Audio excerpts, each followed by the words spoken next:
Last part में हमने देखा था कि कैसे बाय ज़ैंग को सेंटी फैमिली से बचाता है। स्काई सोसाइटी अपनी पावर और इन्फ्लुएंस यूज करके क्वीन क्लब को बंद करवा देती है।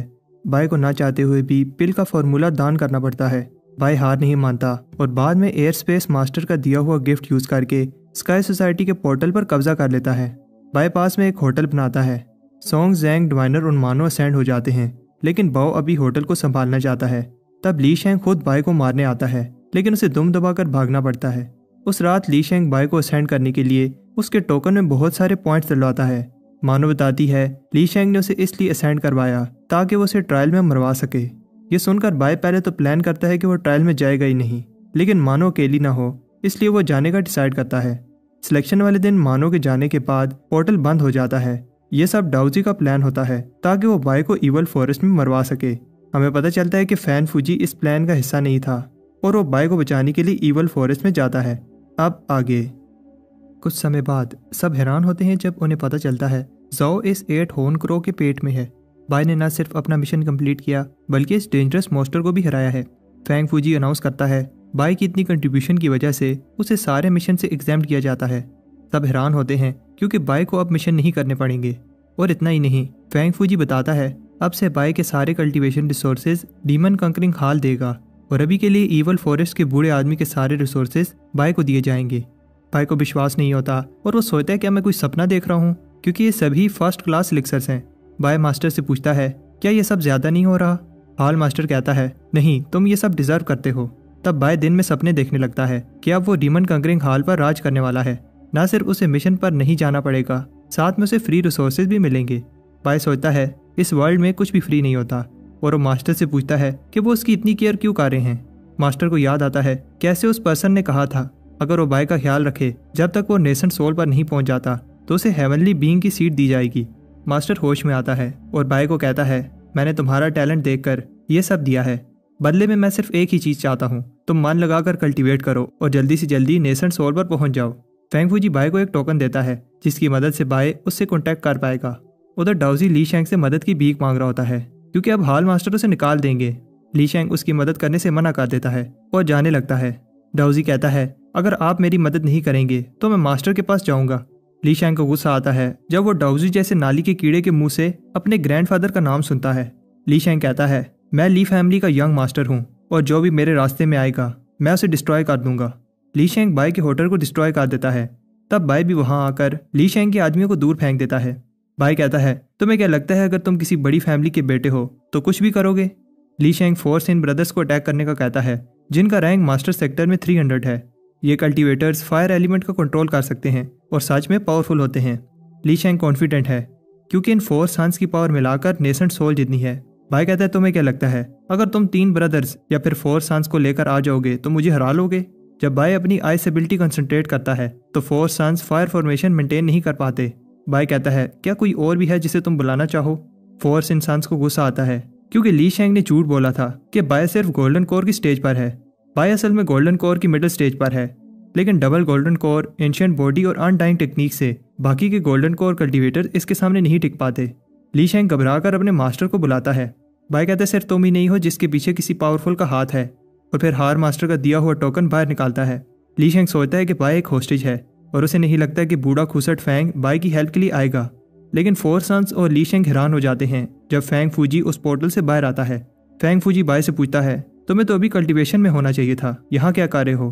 बाय कहता है मैं भी कल्टीवेशन करना चाहता हूँ लेकिन ये लोग मुझे नहीं करने दे रहे। ली शेंग फैंग फूजी को देखकर घबरा जाता है। फैंग फूजी ली शेंग को वार्निंग देता है चाहे तुम एक स्टार लॉर्ड ही क्यों ना हो तुम बाय के रास्ते में नहीं आ सकते। तब ली शेंग की सील से स्टार डोमेन सेक्टर बहुत सारे कल्टीवेटर लेकर डिसेंड होते हैं। बाय और फैंग फूजी रिस्पेक्ट दिखाते हैं।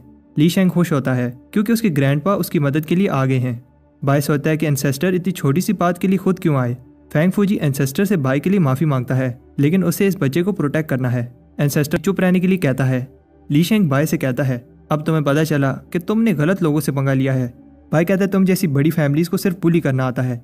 इससे पहले ली शेंग बाय को चमाट मारता एंसेस्टर उसका हाथ पकड़ लेता है। ली शेंग देखता है कि एंसेस्टर बाय को खुद पनिश करना चाहते हैं, लेकिन एंसेस्टर बाय को नहीं ली शेंग को ही चमाट मार देता है। बाय ये देखकर हैरान हो जाता है और बाकी सब भी। ली शेंग रोने लगता है। एंसेस्टर बाय को कहते हैं वो बाय की बहादुरी से इंप्रेस हुए क्योंकि बाय एंसेस्टर के सामने होते हुए भी घबराया नहीं। एंसेस्टर ली शेंग से कहता है तुम हमेशा से ही बेकार हो। एंसेस्टर माफ़ी मांगने के लिए बाय को बहुत सारे रिसोर्सेज गिफ्ट करता है और उम्मीद करता है कि बाय ली शेंग की गलती को माफ़ कर देगा। बाय को समझ नहीं आती कि हेवन एंसेस्टर खुद क्यों माफ़ी मांग रहे हैं। एंसेस्टर जाते जाते बाय को कंपनसेशन के तौर पर और 100 मील लैंड दे जाते हैं। फैंग फूजी सोचता है लगता है एंसेस्टर को भी पता चल गया है, अगर बाय को कुछ हुआ तो वो पर्सन खुश नहीं होगा। बाय को अब शक होने लगा है, इसलिए वो पूछता है कौन उसकी केयर कर रहा है। फैंग फूजी कहता है कुछ चीज़ें अगर तुम ना ही जानो तो अच्छा है, और उसे ह्यूमन रेनबो टोकन देता है। फैंग फूजी बताता है रेनबो पर जो सीक्रेट रेल्म है वहाँ के रिसोर्सेज के लिए सारे कंटिनेंट के पावरफुल कल्टीवेटर्स कम्पीट करते हैं, जहाँ बहुत सारे रेयर ट्रेयर्स और इनहेरिटेंस छुपी हैं। बाय पूछता है ह्यूमन माउंटेन आर्ट्स भी तो सेक्ट की इनहेरिटेंस है। फैंग फूजी कहता है ह्यूमन माउंटेन आर्ट्स सेक्टर की 10 ग्रेट टेक्निक में से एक हैं, जिन्हें कई हज़ार साल से सेक्टर से बाहर छुपाया गया था। ये ऐसी पावरफुल टेक्निक है जो दोनों अटैक और डिफेंस के लिए परफेक्ट है। बाय सोचता है क्या होगा अगर मैं अपनी एंसेस्टर पावर और अनडाइंग पावर के साथ ये यूज़ करूँ। फूजी देखता है कि बाय उदास है, जिस पर बाय बताता है मैं उदास हूँ क्योंकि ली फैमिली ने मेरा घर डिस्ट्रॉय कर दिया है। फैंग फूजी कहता है ये छोटी सी बात है, मैं फिर से बनवा दूंगा। लेकिन तब बाय सीक्रेट रेल्म में जाने के लिए और डिमांडें करने लगता है, जैसे एलिक्सर्स, प्रोटेक्शन आर्टिफैक्ट्स।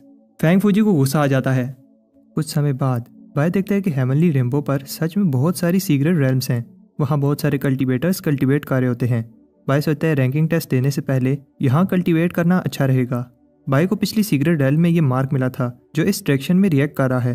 तब कल्टीवेटर्स देखकर हैरान होते हैं कि कोई वैनशेंग वैली में जा रहा है, जिस जगह की मिस्ट्री को कई साल से कोई सोल्व नहीं कर पाया। लगता है इसे मरना है। उधर बाय कई घंटों से आगे बढ़ रहा है, लेकिन ऐसे लगता है कि वो आगे नहीं जा पा रहा।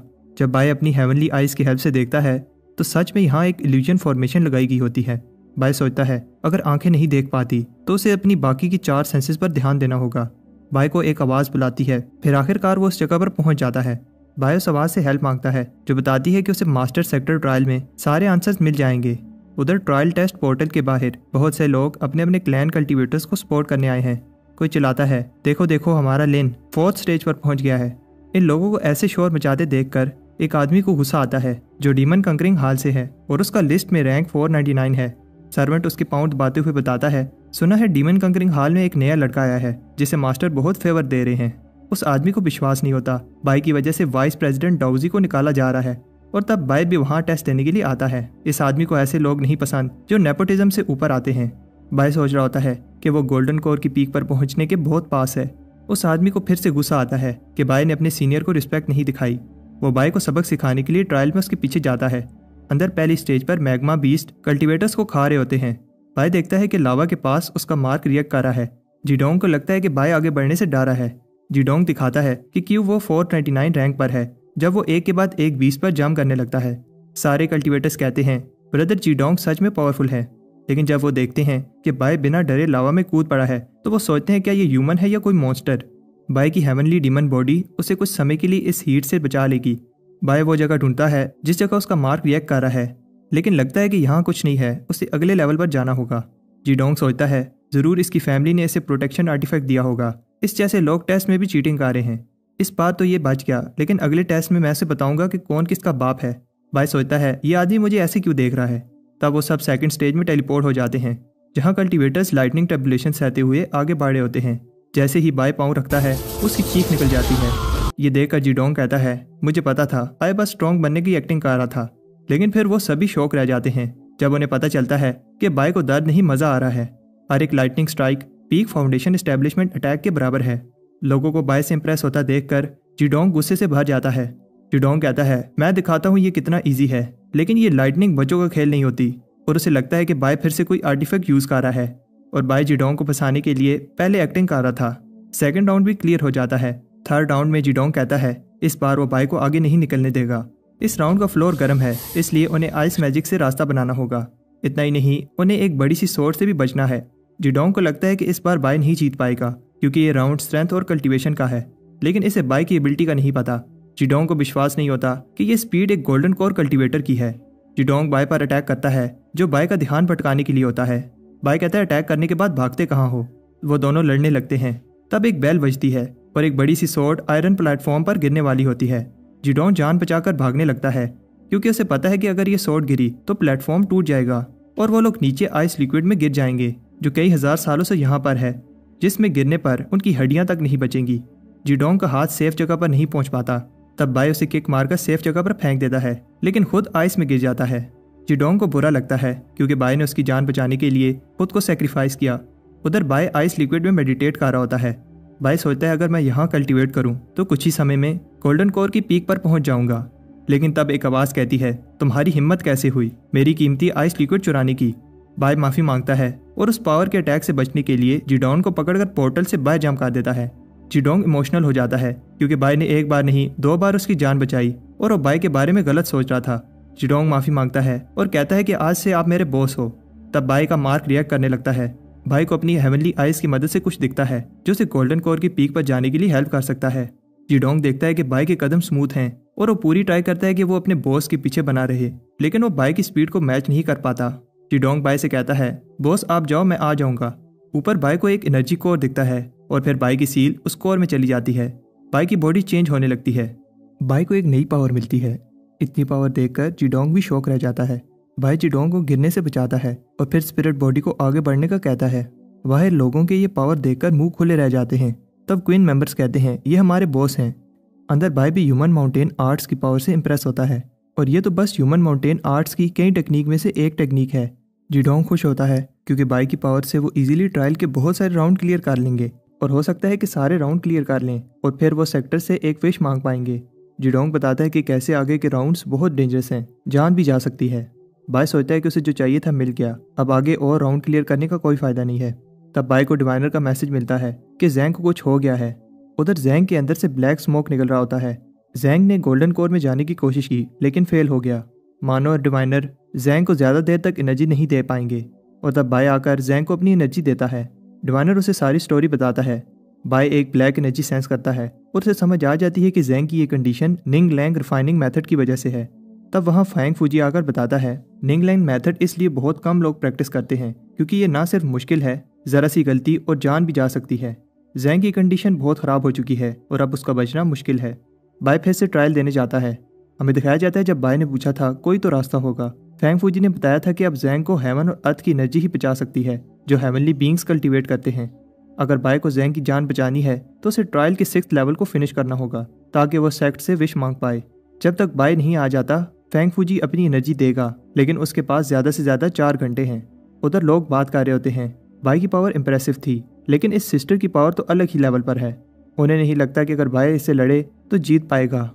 वानर का हर एक अटैक प्रिसाइज और डेंजरस है। सब हैरान होते हैं क्योंकि वानर ने सिर्फ 10 ही मूव में अपने ओपोनेंट को हरा दिया। तब वहाँ बाय आता है। जैंग की जान खतरे में है इसलिए उसे जल्दी करनी होगी। सब हैरान रह जाते हैं जब बाय एक के बाद एक राउंड क्लियर कर रहा होता है और इस बार उसकी स्पीड पहले से कई गुना ज़्यादा है। बाय सोचता है कि उसे और जल्दी करना होगा। उधर एक बटरफ्लाई लड़की को मैसेज देती है। इस लड़की का नाम टैंग होता है। टैंग जोंग से पूछती है क्या तुम जाओगे। जोंग कहता है हाँ, अगर बाय 5th लेवल पर पहुंच गया और टॉप 100 में आ गया तो। लोग हैरान होते हैं क्योंकि बाय 1 घंटे के अंदर 5th लेवल पर पहुंच गया है। 5th लेवल पर बाय सोचता है यहाँ इतनी शांति क्यों है, क्योंकि हर एक अगला लेवल पिछले लेवल से डेंजरस होता है। थोड़ा चलने के बाद कुछ बीस्ट अचानक बाय पर अटैक कर देते हैं। तब गलती से बाय जीडोंग को मुक्का मार देता है। जीडोंग बताता है बॉस ये मैं हूँ जीडोंग, और बाय से मदद मांगता है क्योंकि यहाँ सारी जगह रैबिट सोल से भरी पड़ी है जिनकी पावर गोल्डन कोर जितनी है। तब बाय कहता है तो फिर खड़े क्यों हो, भागो यहाँ से। तब कुछ सोल बीस्ट जीडोंग को पकड़ लेते हैं। बाय देखता है कि इनकी एनर्जी सकिंग मेथड उन बीस्ट जैसा है जो उसे एंशिएंट लैंड में देखे थे। बाय अपनी पिल यूज करता है जिससे सारे बीस्ट जीडोंग को छोड़कर पिल के पीछे भागने लगते हैं। जैसे बाय ने सोचा था ये चीज काम कर रही है। वो लोग टेलीपोर्टेशन गेट के बहुत पास हैं, लेकिन तब अचानक एक और सोल बीस्ट सामने आता है। बाय के पास पिल खत्म हो गई हैं, लेकिन जीडोंग कहता है बॉस इस पिद्दी से डरने की कोई जरूरत नहीं है। तब अचानक बीस्ट चिल्लाता है जिससे बहुत सारे बीस्ट सोल उसकी बॉडी में आकर एब्जॉर्ब होने लगते हैं। अब उस बीस्ट की पावर नेसेंट सोल जितनी है। बाय और जीडोंग जान बचाकर पास के एक शेल्टर की तरफ भागते हैं, लेकिन बीस्ट की पावर इतनी होती है कि शेल्टर क्रैक करने लगता है। बाय अपना फर्नेस बाहर निकालता है। बाय सोचता है कि बीस्ट के साथ लड़ने से टाइम वेस्ट होगा, लेकिन जीडोंग को समझ नहीं आ रही कि बॉस इस सिचुएशन में पिल क्यों रिफाइन कर रहे हैं। पिल बनाने में बहुत समय लगता है और तब बीस्ट शील्ड तोड़ देते हैं। बाय को एक आइडिया आता है और वो अपने फर्नेस का ढक्कन उतारता है। जो भी बीस्ट पास आता है सब फर्नेस में एब्जॉर्ब होने लगते हैं और आखिर में बहुत सारी पिल्स में बदल जाते हैं। जीडोंग और बाय का साथ यहीं तक था। जीडोंग अपने बॉस को वार्निंग देता है कि 6th राउंड बहुत डेंजरस है। उसे उस कल्टीवेटर की रीइंकार्नेशन से फाइट करनी होगी जिसने आखिरी बार राउंड 6 क्लियर किया था।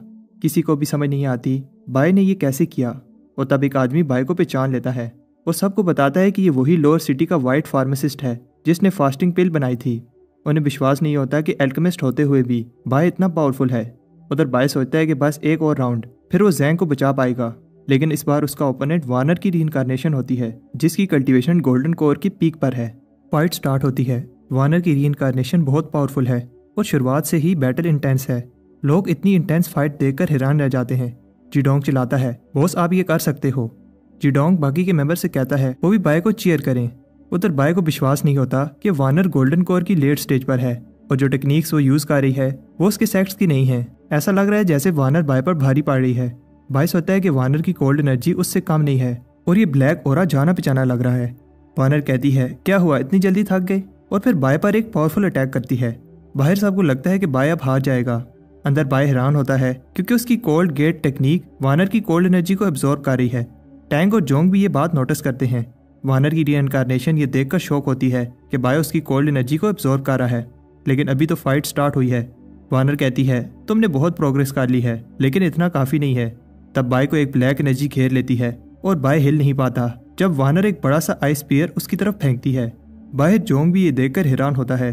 बाय ये फाइट हार नहीं सकता क्योंकि जैंग की जान खतरे में है। बाय अपनी सारी पावर्स यूज करता है। By human mountain arts use करता है। वार्नर बाय की पावर से इंप्रेस होती है। बाय और टाइम वेस्ट नहीं करना चाहता और अपनी स्पिरिट बॉडी से एक पावरफुल अटैक करता है। इस अटैक की पावर से सब शॉक रह जाते हैं क्योंकि इस अटैक की शॉक वेव ट्रायल के बाहर तक आई है। वार्नर कहती है कि फिर मिलेंगे। बाय ये फाइट जीत जाता है और साथ में गोल्डन कोर की पीक पर पहुंच जाता है। सब इंप्रेस होते हैं क्योंकि बाय ने सिर्फ 3 घंटे में 6 राउंड क्लियर कर लिया। बाय को सेक्ट से एक विश मांगने का चांस मिलता है और वो जैंग के लिए हेवनली पावर की मांग करता है। टैंग जोंग से पूछती है तुम्हें क्या लगता है बाय 7th राउंड क्लियर कर लेगा। जोंग बताता है कि बाय ने जो पावर दिखाई है उसे देखकर लगता है कि वो कर लेगा, लेकिन तब एक अनाउंसमेंट होती है। बाय और आगे कंपटीशन नहीं देना चाहता, इसलिए उसका रैंक लीडर बोर्ड पर 10 है। किसी को भी समझ नहीं आती कि बाय ने ऐसा क्यों किया, वो आगे और टेस्ट क्यों नहीं दे रहा। उधर डिवाइनर और मानो की एनर्जी पूरी खत्म हो चुकी है और मास्टर फूजी भी ज्यादा देर तक एनर्जी नहीं दे पाएंगे। तब बाय आकर वो फेदर यूज करके जैंग की जान बचा लेता है। बाय बेहोश हो जाता है। फैंग फूजी कहता है लगता है बाय ने ट्रायल जल्दी कंप्लीट करने के लिए अपनी सारी एनर्जी लगा दी, इसे रेस्ट करने दो। 3 दिन बाद बाय को होश आता है तो वो सॉन्ग को देखता है। बाय पूछता है क्या तुम्हें अपने अंकल की चिंता हो रही थी। सॉन्ग कहता है ऐसा नहीं है, ये मत समझना, अगर तुमने सेक्टर के लिए कुछ कंट्रीब्यूशन की है तो मैं तुम्हारा फैन बन जाऊंगा। बाय पूछता है कौन सी कंट्रीब्यूशन। उधर हम देखते हैं कि मास्टर सेक्टर का मैसेंजर रिवर डिफाइंग सेक्टर को मैसेज पढ़कर बताता है बाय और उसकी टीम ने बहुत मेहनत की है और सीक्रेट ट्रायल में 10th पोजीशन ली है। ये रिवर डिफाइंग सेक्टर के लिए गर्व की बात है। बाय सॉन्ग से कहता है मानते हो फिर, जहां भी मैं जाता हूँ सक्सेस मेरे पीछे आती है। सॉन्ग कहता है बस करो। टेस्ट के बाद से बाय फेमस हो गया है और कुछ लड़कियां बाय से ऑटोग्राफ मांगने आती हैं। बाय कहता है मैं किसी को इंट्रोड्यूस करना चाहता हूँ, ये मेरा गार्डियन है। लड़कियां कहती हैं हमें पता है, ये वही फॉर्चून टेलर है जो बाय के टुकड़ों पर पाल रहा है। सॉन्ग को ये सब सुनकर गुस्सा आता है। तब एक आवाज बताती है ग्रेट वॉल पर डिस्टर्बेंस के कारण सोल हंटिंग ट्रायल समय से पहले होगा। मास्टर सेक्टर की लिस्ट के टॉप 1000 डिसाइपल्स को पार्टिसिपेट करना होगा। सब डिसाइपल्स के पास 1 महीना है और ये ट्रायल 10 साल के लिए चलेगा। 10 साल का सुनकर बाय हैरान होता है। सारे डिसाइपल्स खुश होते हैं क्योंकि ये फाउंडेशन एस्टेब्लिशमेंट से नेशन सोल तक जाने का अच्छा चांस है। मानो बाय से कहती है वो ट्रायल से पहले टॉप 1000 में आ जाएगी और फिर सोल हंटिंग ट्रायल के बाद वापस रिवर डिफाइंग सेक्टर जा पाएगी। बाय के लिए ऐसा नहीं है, वो एक होस्टेज है और उसे अपने सेक्टर को प्रोटेक्ट करने के लिए यहीं रहना होगा। बाय कहता है छोड़ो इन बातों को, ये बताओ क्या सच में वहाँ कोई नेशन सोल कर सकता है। मानो बताती है मास्टर सेक्टर में अर्थली वेन नेशन सोल के लिए जो 5-20 सोल चाहिए वो मिलना इम्पॉसिबल है, लेकिन विल्डरनेस में ऐसा नहीं है, वहाँ कोई स्पिरिचुअल एनर्जी नहीं है। विल्डरनेस एक ऐसी जगह है जो सारे वर्ल्ड्स की मरी हुई सोल्स को एब्जॉर्ब करती है और वहाँ बीस्ट सोल, ह्यूमन सोल और अगर किस्मत अच्छी हो तो प्राइमोर्डियल हेवनली स्पिरिट सोल भी मिल सकती है। उधर कोई फे को बताता है सब कुछ प्लान के हिसाब से चल रहा है। बाय ने मास्टर सेक्टर ट्रायल में टॉप रैंकिंग ले ली है और सोल हंटिंग ट्रायल भी स्केड्यूल से पहले हो रहा है। फे कहती है अब समय आ गया है सब चीज़ों को एंड करने का। उधर बाय सोते हुए कुछ सेंस करता है। बाय सोचता है शायद ये उसका कोई वहम है, लेकिन तब अचानक वहाँ फे आती है। बाय सोचता है मैं हमेशा से फे से कुछ कहना चाहता था, लेकिन अब शब्द जबान पर नहीं आ रहे। फे बाय से सॉरी कहती है और जाने लगती है। बाय कहता है कि इस सब का क्या मतलब है और तुम्हारी सच्चाई क्या है। फे बस इतना बताती है कि वो टोंगलिंग आइलैंड से है, लेकिन अगर बाय सच जान भी लेता तो इसका कोई फायदा नहीं है। इसलिए फे चाहती है बाय सच ढूंढने की कोशिश ना करे क्योंकि इससे दर्द के अलावा और कुछ नहीं मिलेगा, और उसे जाते हुए एक फायर एलिमेंट सोल देती है। बाय कहता है अब हम नहीं मिलेंगे। ये शब्द तुमने इतने आसानी से कह दिए, लेकिन तुम्हें क्या लगता है किसी को भूलना इतना आसान है? बाय फिर से प्रॉमिस करता है वो जहाँ भी है वो उसे ढूंढ कर रहेगा। 1 महीने बाद मास्टर सेक्टर के फाउंडर अनाउंस करते हैं आज से ट्रायल शुरू हो रहा है और मास्टर सेक्टर की डाउ डोमेन के पैट्रियार्क हेटन इस ट्रायल को जज करेंगे। हेटन फाउंडर को रिस्पेक्ट दिखाता है। बाओ रोने लगता है क्योंकि इस बार बाय 10 साल के लिए जा रहा है। जैंग बाओ को डांटता है क्योंकि उन्हें बाय को खुशी खुशी अलविदा करना चाहिए। बाय बाओ से कहता है होटल को तुम्हें ही संभालना है। बाओ कहता है मैं अपने यंग मास्टर को निराश नहीं करूंगा। तब फैंग फूजी बाय से कहता है उसे डीमन कंकरिंग हाल के टास्क नहीं दिए जा रहे, इसलिए उसे नेसेंट सोल में जाने पर फोकस करना होगा। बाय मन में सोचता है अगर तुम मुझे टास्क देते भी तो मैं ना करता। टैंग बाय से कहती है देखते हैं तुम्हारी स्पीड कितनी है। सारे कल्टीवेटर्स दोनों की स्पीड से इंप्रेस होते हैं। बाय कहता है सिस्टर की स्पीड सच में इंप्रेसिव है। टैंग कहती है तुम भी बुरे नहीं हो। तब वहाँ वानर आती है और कहती है कि बहुत कम लोग हैं जो यंग मास्टर की स्पीड को मैच कर सकते हैं। बाय कहता है इस लड़की की स्माइल मुझे गूस बम्प देती है। तब जोंग फ्लैशी स्टाइल में शिप पर एंट्री मारता है। बाय इसे देखकर कहता है इसमें क्या बड़ी बात है, जब मैं अनडाइंग टेंडेंट मास्टर कर लूंगा तो इससे भी जल्दी चल पाऊंगा। एंसेस्टर गुस्से में है क्योंकि जोंग लेट आया है। जोंग देर से आने के लिए माफी मांगता है। उसे रास्ते में ये 3 ईवल कल्टीवेटर्स मिल गए थे। एंसेस्टर इंप्रेस होते हैं क्योंकि ये तीनों इनिशियल स्टेज के नेसेंट सोल कल्टीवेटर थे। बाय कहता है इसमें क्या बड़ी बात है, मैंने भी अपने से हायर लेवल के कल्टीवेटर्स को हराया है। हेटन बताता है तुम सब अपने अपने क्वार्टर्स में चले जाओ।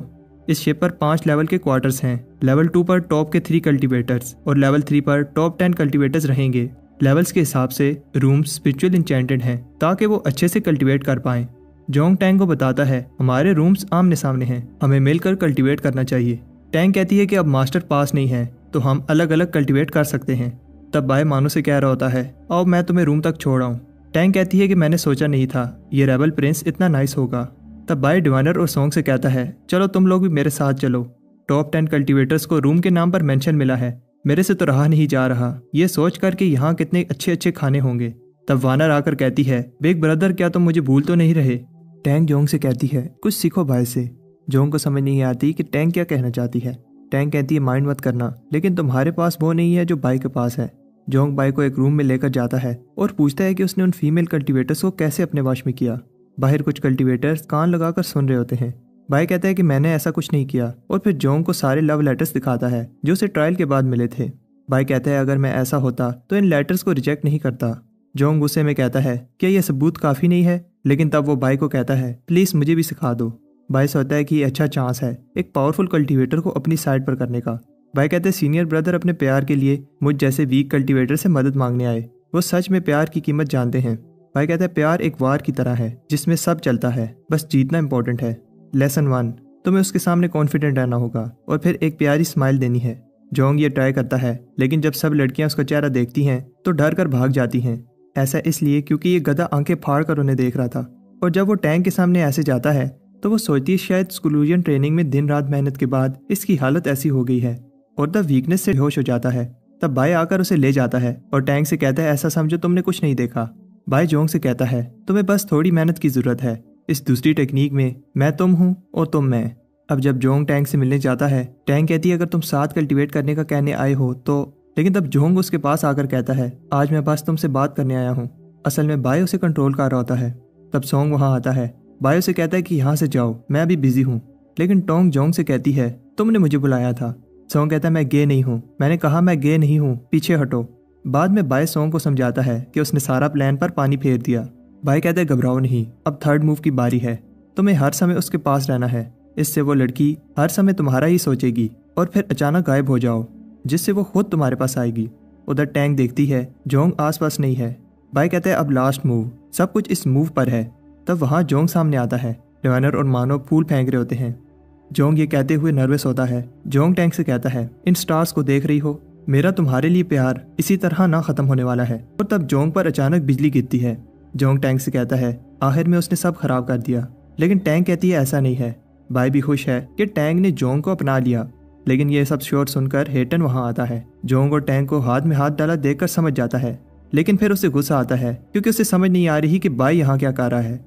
बाय को पता है हेटन टैंक का फादर है, इसलिए वो उसे कहता है कि वो दो प्यार करने वालों को अलग मत करे, लेकिन हेटन तो कब का जा चुका है। बाय टैंग और जोंग के लिए खुश है। टैंग बात को घुमा देती है और बाय को ऑफर देती है कि वो उनके साथ सोल हंटिंग ट्रायल के लिए ज्वाइन करे। जोंग बताता है कि कल वो ग्रेट वॉल पर पहुंच जाएंगे। बाय को विश्वास नहीं होता कि 6 महीने इतनी जल्दी गुजर गए। सोल हंटिंग ट्रायल शुरू होता है। सब दुखी होते हैं क्योंकि उन्हें अलग अलग टास्क दिए गए हैं। मानो को बाय की फिक्र होती है। विल्डरनेस बहुत डेंजरस जगह है। बाय कहता है घबराओ नहीं, मेरी टीम स्ट्रॉन्ग है। बाय उन्हें हक कर कहता है 10 साल तो यूं ही बीत जाएंगे। सोंग बाय से कहता है जब तुम वापस आओगे तो मैं तुमसे ज्यादा स्ट्रॉन्ग बन चुका हूँगा। बाय टैंग और जोंग के साथ ग्रेट वॉल की ईस्टर्न गेट पर पहुंचता है। गार्ड्स उन्हें रुकने का कहते हैं। उधर एक सोल्जर की बॉडी को डीमन ने पोजेस कर लिया है। बाय देखता है ये तो वही बीस्ट हैं जो उसने ट्रायल में देखे थे। टैंग गार्ड को बताती है हम मास्टर सेक्टर के डिसेबल्स हैं। लियो लिन एक गोल्डन कोर कल्टीवेटर माफी मांगती है। घुसपैठियों की वजह से चेकिंग स्ट्रिक करनी पड़ी है। अंदर जाने से पहले उन्हें सोल प्यूरिफिकेशन करनी होगी। जोंग बताता है इस टेक्निक की हेल्प से सोल्स को प्यूरिफाई किया जाता है। जोंग और टैंग की सोल ठीक होती है, लेकिन बाय के आने पर कुछ नहीं होता। सोल्जर सोचते हैं क्या बाय की सोल डैमेज है, लेकिन तब अचानक एक गोल्डन सोल को देखकर सबको विश्वास नहीं होता। वो अपनी आंखों से हेवनली डाउ सोल देख रहे हैं। उन्हें लगता था कि ये बस एक लेजेंड है। ल्यूलिन उन्हें स्काई टावर में ड्यूटी करने की ऑफर देती है, लेकिन टैंग ग्रेट वॉल जाना चाहती है। बाय को नहीं लगता कि ये अच्छा आइडिया है, उन्हें पहले थोड़ा रेस्ट कर लेना चाहिए। जोंग को भी लगता है कि उन्हें टाइम वेस्ट नहीं करना चाहिए। ल्यूलिन बताती है वो जगह डेंजरस है क्योंकि वाइल्ड लैंडर्स के अटैक बढ़ते जा रहे हैं। टैंग कहती है हम यहाँ ट्रेन करने आए हैं, अभी नहीं तो बाद में हमें इन चैलेंजेस का सामना करना ही होगा। चलते हुए टैंग बताती है मास्टर सेक्टर की एक साइड वाइल्ड लैंड्स के साथ लगती है और इसे प्रोटेक्ट करने की रिस्पॉन्सिबिलिटी मास्टर सेक्टर की है। यहाँ के लोग 5 फैक्शंस में बटे हैं। सबसे पावरफुल फैक्शन का नाम फैलिंग आर्मी है। जोंग टैंग से कहता है तुम्हें प्यास लग गई होगी, ये पानी पी लो। भाई ये देखकर खुश होता है, लेकिन तब जोंग टैंग से कहता है कि वो थोड़ा पानी उसके लिए छोड़े। भाई सोचता है ये गधा ही रहेगा। जोंग को अपनी गलती समझ आ जाती है और वो टैंग से कहता है सारा पानी पी ले, वो उसके लिए ना छोड़े। ग्रेट वॉल के पास एक अनाउंसमेंट होती है, लीलिन नाम के एक आदमी को कमांडर बना दिया गया है। टैंग हैरान होती है वो इतनी जल्दी कमांडर बन गया। भाई पूछता है क्या टैंग सिस्टर उसे जानती है। टैंग बताती है लीलिन ग्रेट एंसेस्टर जीटन का इकलौता पोता है, लेकिन वो बाकी के एरिस्टोक्रेट जैसा प्ले बॉय नहीं है। उसने बचपन से ही हार्ड ट्रेनिंग की। ग्रेट वॉल आर्मी ज्वाइन करने के बाद उसे मिले मेरिट्स इसकी मेहनत का सबूत हैं। लीलिन 5 फैक्शन में से एक फैक्शन स्किनिंग फैक्शन का लीडर है और बाकी के लीडर्स से सबसे पावरफुल और यंग है। लीलिन की कल्टीवेशन नेसेंट सोल की पीक पर है। वाइल्ड लैंडर्स की मस्ट किल लिस्ट में इसका रैंक 9th है। ग्रेट वॉल पर पहुंचने के बाद बाय देखता है यहाँ के सोल्जर्स की मोटिवेशन अलग ही लेवल पर है, लेकिन बाय तब हैरान होता है जब वो वॉल के उस साइड देखता है कंप्लीट डिस्ट्रक्शन, चारों तरफ तबाही के सिवा और कुछ नहीं है। तब जोंग और टैंग कमांडर लिन को रिस्पेक्ट दिखाते हैं। लिन बताता है कि कैसे वो टैंग से बचपन में मिला था। उनके इंसेस्टर आपस में दोस्त थे, लेकिन ये लिन की आर्मी है और उन्हें उसके ऑर्डर्स फॉलो करने होंगे।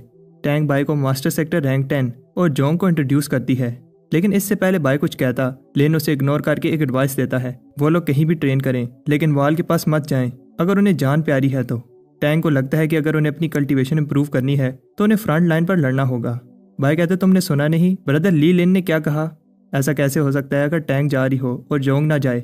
बाय सोचता है कि वो किन पागलों के बीच फंस गया। बाय को लगता है उन्हें पहले सारी सिचुएशन समझ लेनी चाहिए, तभी आगे बढ़ना चाहिए। ली लिन कहता है कोई तो है जिसमें दिमाग है। वाइल्ड लैंडर्स की टेक्निक्स अजीब और डेंजरस हैं।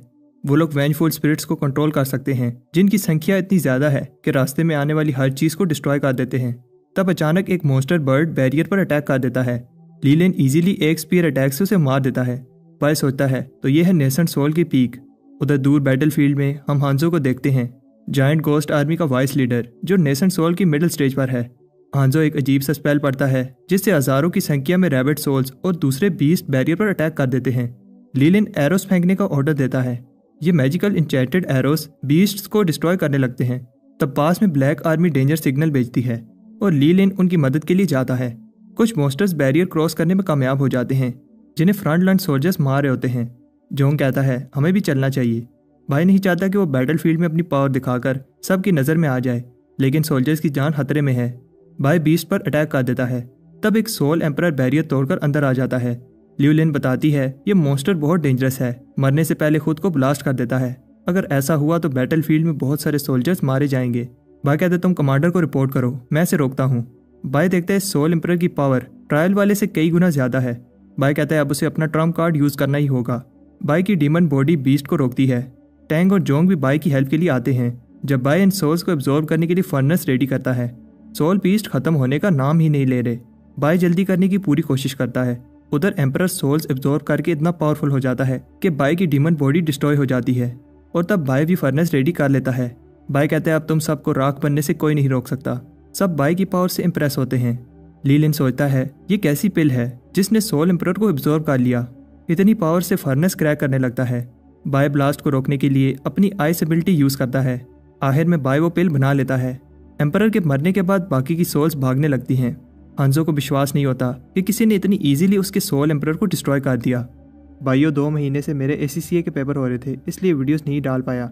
वैसे भी मैं वीक में एक ही वीडियो डाल पाता हूँ क्योंकि क्लिप्स ढूंढ कर लगाने में बहुत टाइम लगता है और ऊपर से यूट्यूब भर भर कर कॉपीराइट्स भेजता है, इसलिए वीडियोस बार बार एडिट करके फिर से अपलोड करनी पड़ती हैं।